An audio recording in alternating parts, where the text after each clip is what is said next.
In today's episode, we watch our 757 Champions Address and reflect on the 2022 Fantasy League season. Welcome to the Coach and Commish podcast.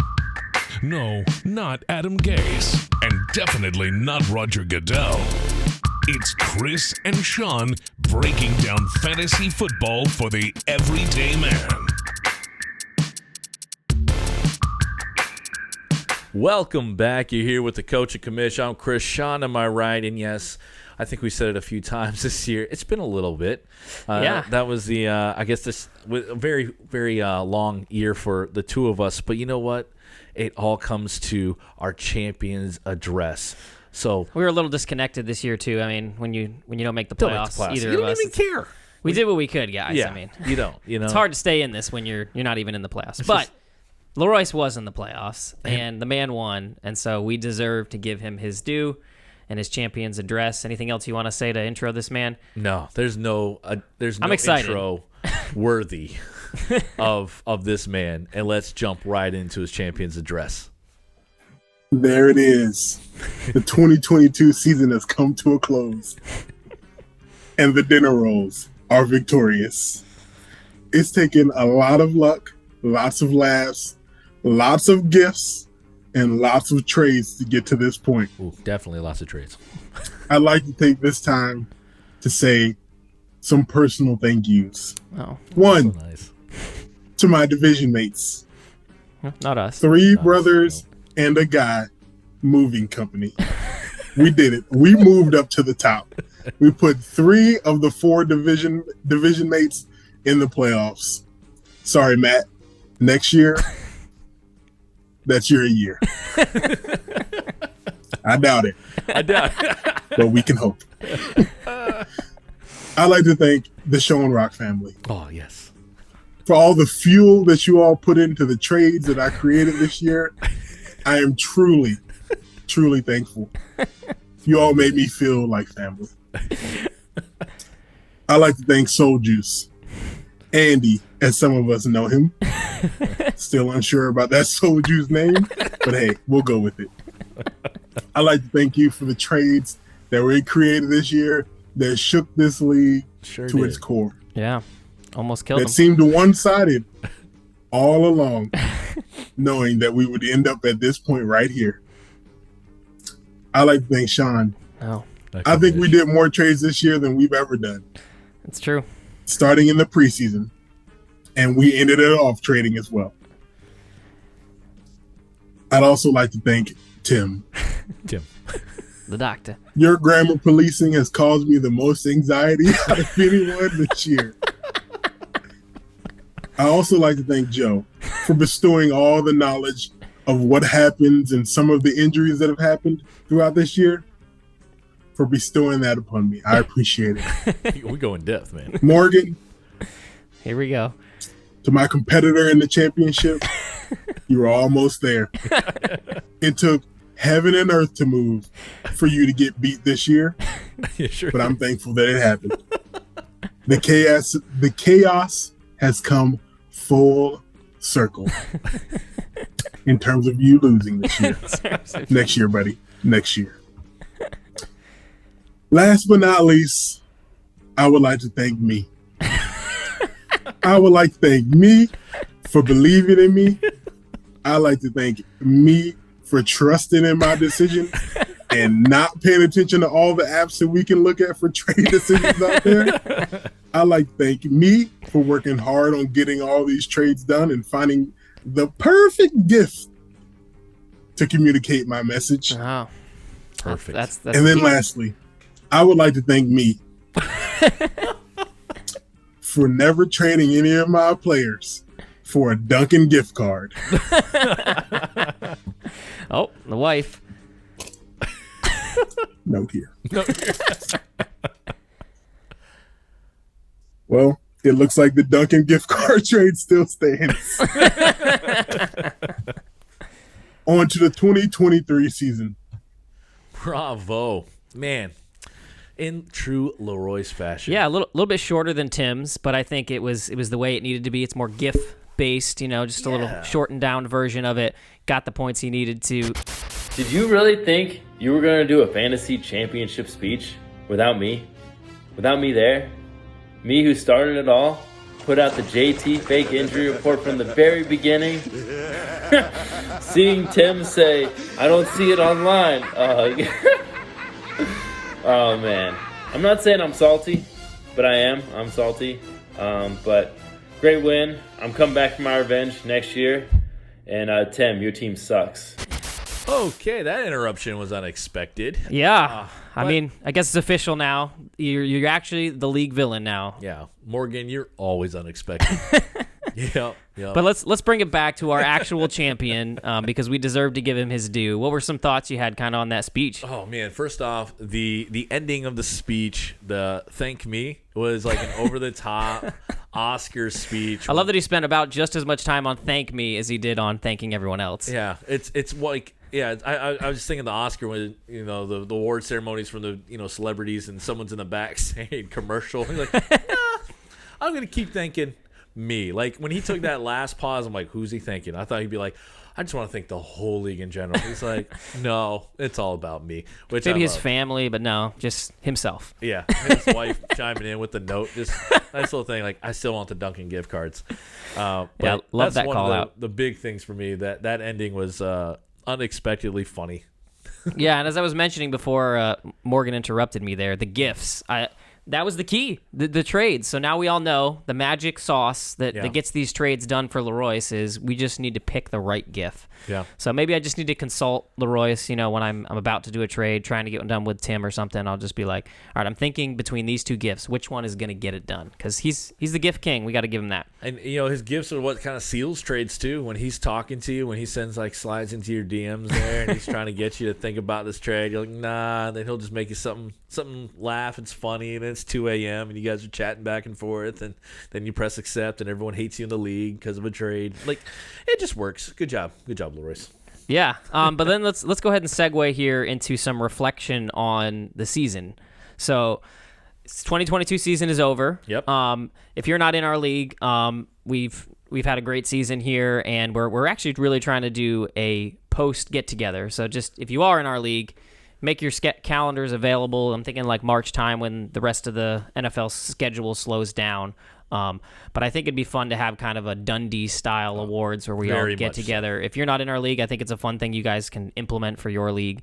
I think it's just something that will make it fun. So we'll save the awards kind of for that type of thing. Mike and Andy should fly in. Yeah. That's good. May be required. Morgan as well. Get on that jet plane.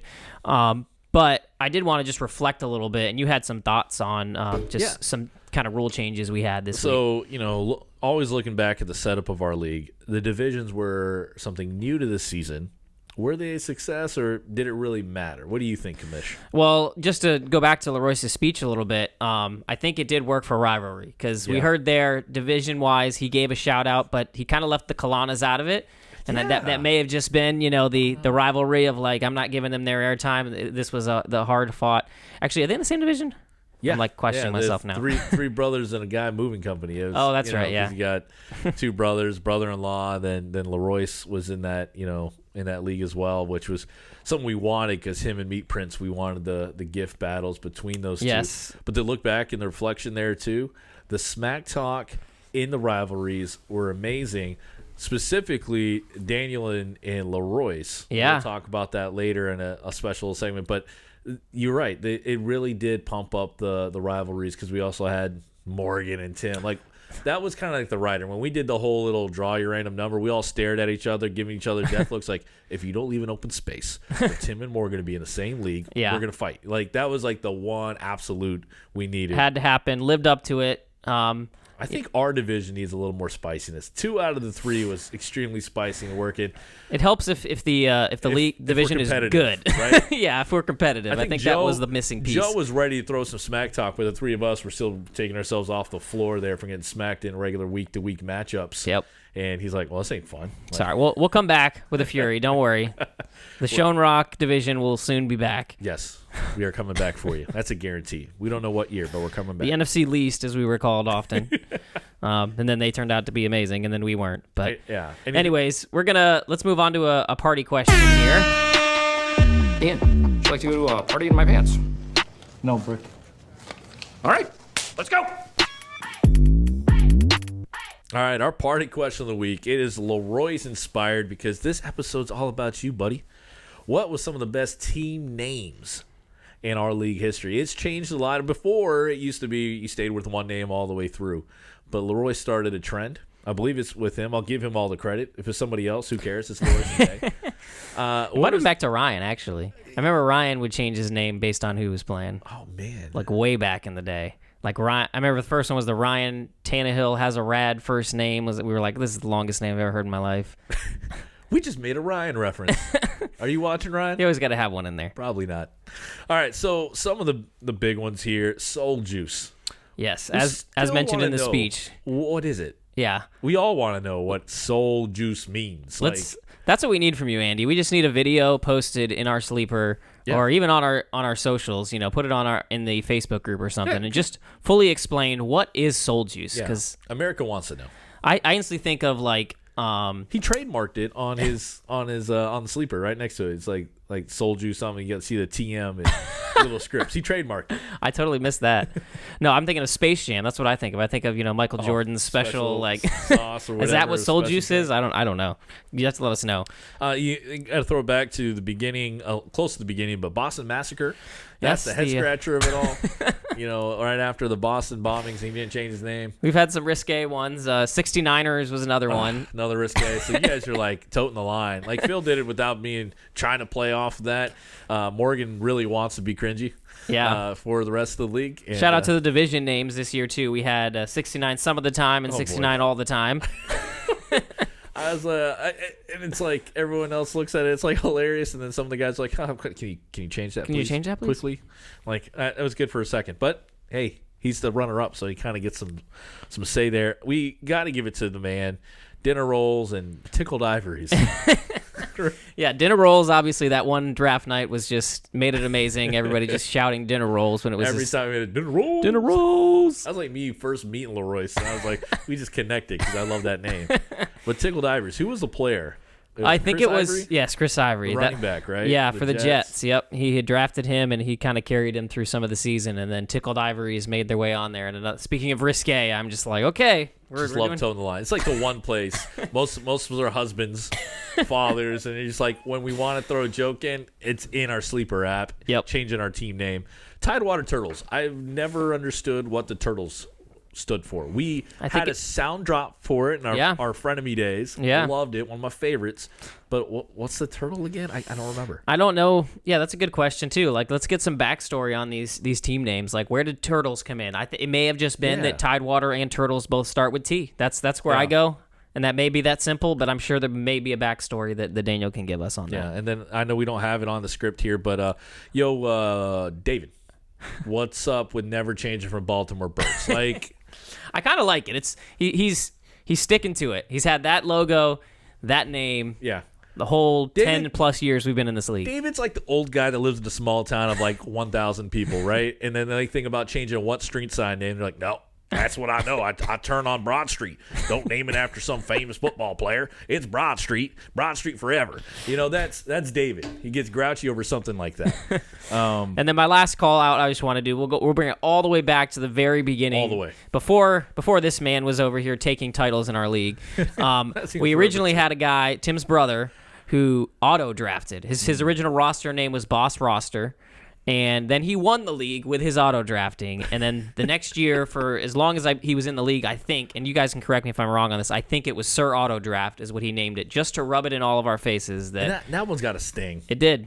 It was not fun. Yeah, when you see that, it's just like, it's just as bad as seeing that little yellow badge that was on Tim's little icon. Now we see it on LaRoyce. It's going to get old after a while, but when an auto draft just flexes muscle, that's hateful. But before we end it off here, a shout out to everybody changes the name this year. Yeah. We had all the rivalries really picked up. Daniel and LaRoyce, you guys did awesome. I think it was Daddy Don't Hurt Me and put a picture of his son in there like don't beat up on my team this week. I show up one time, I see Daniel find a random picture of my younger brother, like putting up there.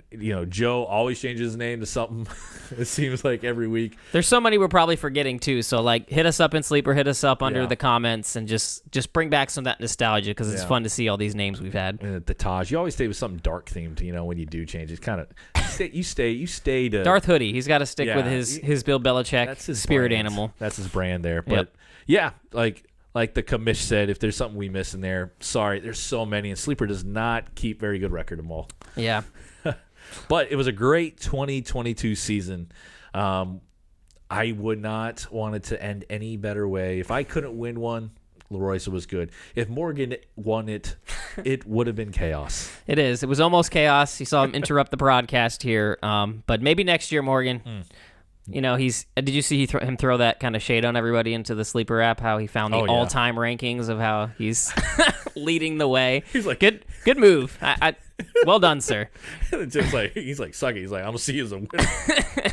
Look at the top bar. It's like, oh snap. He had to do something to get back at not winning that championship, but we'll see. But for next year, guys, looking forward to it. Hopefully we can get our kind of Dundies going. And until next time, we'll see you guys later. Deuces. Thanks for listening to the Coach and Commish podcast. Don't forget to check us out on Twitter and Instagram at Coach and Commish. And join our Facebook group called Fantasy Football Advice with the Coach and Commish for direct access to weekly waiver wire and start sit advice.